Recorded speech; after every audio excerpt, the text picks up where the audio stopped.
আজকে আমরা দেখব দ্বিতীয় পর্যায়ক্রমিক মূল্যায়ন 2025 প্রস্তুতি পর্বে বাংলা প্রশ্নপত্র, যেখানে দশম শ্রেণী পূর্ণমান 40, সময় রয়েছে 1 ঘন্টা 30 মিনিট। সঠিক উত্তরটি বেছে নিয়ে লেখো 1 গুণ 8। তবে আমি এখন চললুম কাকাবাবু, বক্তাকে উত্তর দেবে অপূর্ব। হিমালয়ের গুহাবাসী সন্ন্যাসীকে বিদায় দেওয়ার সময় জগদীশ বাবু কত টাকা দিয়েছিলেন? 101 টাকা। রবীন্দ্র শব্দের অর্থ কি?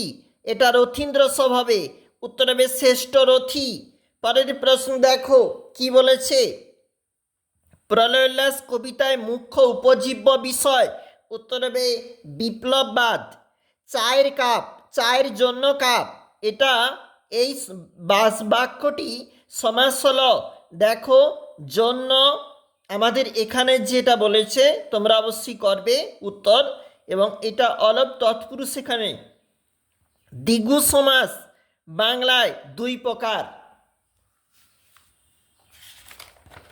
পরবর্তী যে পেজটা রয়েছে দেখো, যেখানে বলেছে পরবর্তী প্রশ্ন, বহুব্রীহি সমাসের সমস্ত পদে তৃতীয় অন্য কোনো পদ প্রাধান্য পায়। দশানন ব্যাসবাক্য সহ সমাস, উত্তর হবে দশানন যার। তবে বস্তুটি পকেটে কেন? কোন বস্তুর কথা বলা হয়েছে? গাঁজার কলকে। তেওয়ারি ঘরে ছিল না, সে কোথায় গিয়েছিল? ফয় বর্মা নাচ দেখতে গিয়েছিল।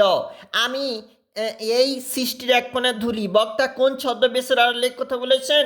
সন্ন্যাসী ছদ্মবেশে। বাইজির ছদ্মবেশে হরিদার রোজগার মন্দ হয়নি, রোজগার হয়েছিল 8 টাকা 10 আনা। ঘোর তররণে হত প্রিয় ভাই তব, কার মৃত্যুর কথা বলা হয়েছে? বীরবাহুর মৃত্যুর কথা। হৈমবতী সুত যথা নাসিতে তারকে মহাসুর। হৈমবতী সুত কাকে বধ করতে গিয়েছিলেন? তারকাসুরকে। কালবৈশাখী ঝড়কে নূতনের কেতন বলা হয়েছে, পুরাতনকে কেতন বলার কারণ কি? উত্তর হবে পুরাতনকে মুছে ফেলে নূতনের সংকেত আনে, সেই জন্য। সিন্ধু পারে সিংহতারে বলতে কি বোঝানো হয়েছে? সাগর পারে অবস্থিত ব্রিটিশ সাম্রাজ্য শক্তির দ্বারা শাসিত ভারতকে বোঝানো হয়েছে। এটা পরবর্তী পেজ, যেখানে গ্রামার থাকতে প্রশ্ন রয়েছে 3 নম্বরের প্রশ্ন, 5 নম্বরের প্রশ্ন,